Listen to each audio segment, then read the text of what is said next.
ছোটরা লেটার দিয়ে ছবি আঁকতে খুব পছন্দ করে, তাই এখানে তোমাদের লেটার দিয়ে একটা ছবি আঁকা দেখাচ্ছি।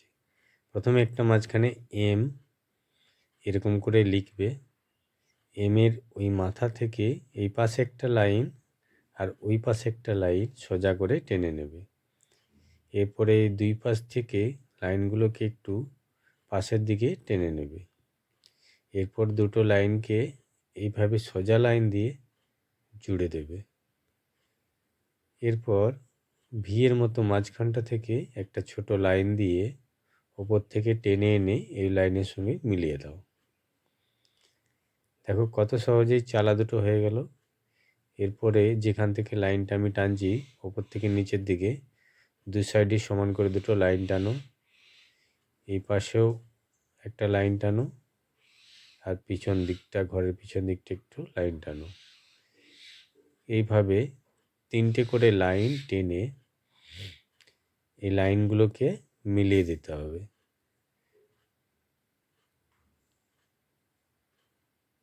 এইভাবে প্রত্যেকটা লাইনকে এইভাবে মিলিয়ে দিতে হবে।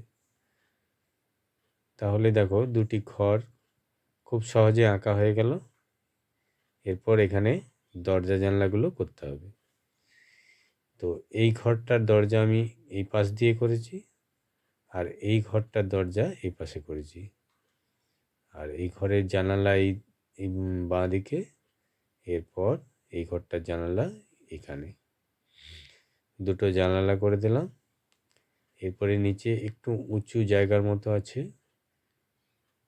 ধাড়িটা এইভাবে উঁচু একটু করে দিলাম। এরপর আমরা কি করব, ঘরের পিছনে একটা গাছ করতে হবে।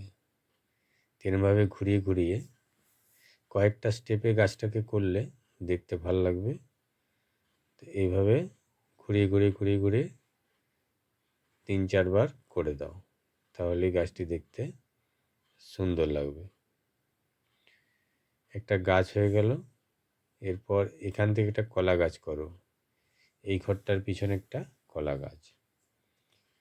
তো কলার পাতা কেমন করা হয় ওরকম সামনে থেকে নিয়ে এসে পিছন দিকে যাবে, একটু করে ভাঁজ দিয়ে দিয়ে নিয়ে আসবে। এরকম করে মাঝখানে একটু করে ভাঁজ দেবে, কলার পাতাগুলো ফেটে যায় তো সেই রকম দেখতে যেন লাগে। এরপরে পিছনের দিগন্ত রেখাটা সোজা করে টানবে সমান করে। এরপর দূরের গাছপালাগুলো একটু উঁচু নিচু করে করে দেবে। এরপর ঘরের সামনে দিয়ে একটা রাস্তা গেছে, দুটো ঘর দিয়ে একটা খুব সুন্দর সিনারি। দেখো একটা রাস্তা কত সহজে হয়ে গেল। এরপর সামনে কিছু এরকম ঝোপঝাড় আছে, সামনে দুটো এরকম ঝোপ আছে, কয়েকটা পাখি আকাশে উড়ে যাচ্ছে। ব্যাস হয়ে গেল একটা সহজ সিনারি।